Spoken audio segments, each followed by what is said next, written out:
Hi, I'm Roseanne Vanella with Advanced Mediation Solutions, professional mediator and founder. We have currently been creating these videos to bring tips to divorcing and separating couples on how they can work through the COVID crisis. This will be our third part video. Part one, we talked about just reducing the anxieties, everybody reducing whatever anxieties that you're feeling. In part two, we discussed about focusing on your children, especially when going through a divorce, and then adding on top of it all of the stresses that we're going to, we were able to give some tips. So today, again, I have with me Natasha Weston of Weston Psychotherapy in Moorestown, New Jersey. Hi, Natasha. Hi, Roseanne. How are you? I'm doing well, thanks, Natasha. Nowadays, we all just have to be happy when we're healthy. It's true. Yeah. So in today's video, we're going to give some tips about how to have that healthy communication between you and your soon-to-be ex, or maybe it's you and your ex-spouse that you're already divorced. So as we keep saying, we understand that everybody's anxieties and tension levels are pretty high, but in learning how to have some healthy communication, we're hoping that that will kind of, trickle down to everyone in the home, especially your children and other people you might be living with. So, Natasha, what would you recommend for couples that might be in the middle of divorce, who have divorced, in creating a healthy dialogue and how to go about doing that? Well, this time, either for health reasons or for financial reasons, may mean that some divorcing or divorced couples might need to share a home for a while, even though that wasn't in their wished The for original plans. by their original Yep. plan. It will definitely mean, if they're living in two separate households, needing increased communication about how to socially distance between those two households. So the first thing I'm going to say, I'm going to give 3 tips. One is really figuring out between your two households, between your 2 points of view, what are the best ways you as a family are trying to keep yourselves and each other safe right now. It's not going to work very well if the 2 households have different sets of rules or expectations. Mm-hmm. So get very clear to begin with about what you yourself need to feel safe, and then set up a time to communicate that with your soon-to-be ex-partner or your ex-partner, so that you can try to be on the same page as much as possible.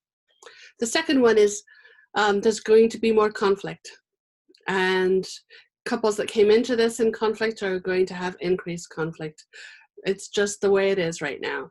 So really notice when you're upset with each other that 90% of any conflict is about yourself and needs to be had with yourself first, and only 10% needs to be had with the other person.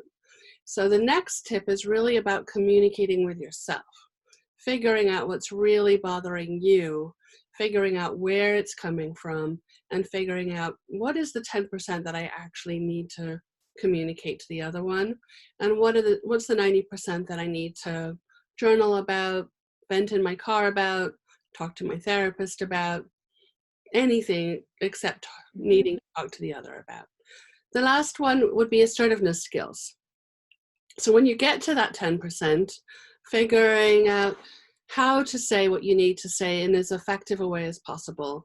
The best tip for assertiveness skills is the sentence, when you did X, or when you said X, it made me feel Y, and what I really need instead is Z. When you did X, it made me feel Y, and what I need instead is Z. It's a kind of classic assertiveness statement, and it's always best done with I statements. Even when you start off with when you did, it's really an I statement because you're talking about yourself, and it's going to be much, much more effective and less threatening to the other person when you can talk about what you need instead of what they did wrong. So Natasha, those were all, wonderful tips that you gave. And while you were giving those tips, I was just thinking about certain scenarios, either scenarios that couples are finding themselves in, things that I'm hearing from clients that I'm currently working with. I think number one, about the safety issue, parents definitely need to be on the same page in communicating how and what they want to do in order to keep their children safe, right? So if children are going back and forth between houses, kind of figure out, what are the rules? What are the rules for these children? Okay. And as far as the communication with the other person, it's like we discussed previously, doing a self check. Kind of, I always tell couples when we're in mediation, if you think it's going to be a hot topic kind of button, push your button kind of statement, or just take a second and take a breath and think about what you're saying and how you're saying it. So absolutely, Natasha, what great points. I mean, it basically comes down to, now more than ever, when we communicate, we need to be really mindful of, is the communication needed? Is it appropriate? And if it is, how are we communicating? What kind of style? What are we doing with our face, right? That's a telltale sign. So all excellent tips, Natasha. Thanks so much for joining us today. We will have on our next video, we're actually going to be talking about reducing conflict and ways that couples can work together. So if you'd like to view more of the videos that we've done, you just click at the bottom of the screen where it says learn more, and it will take you to all of the videos we've done so far.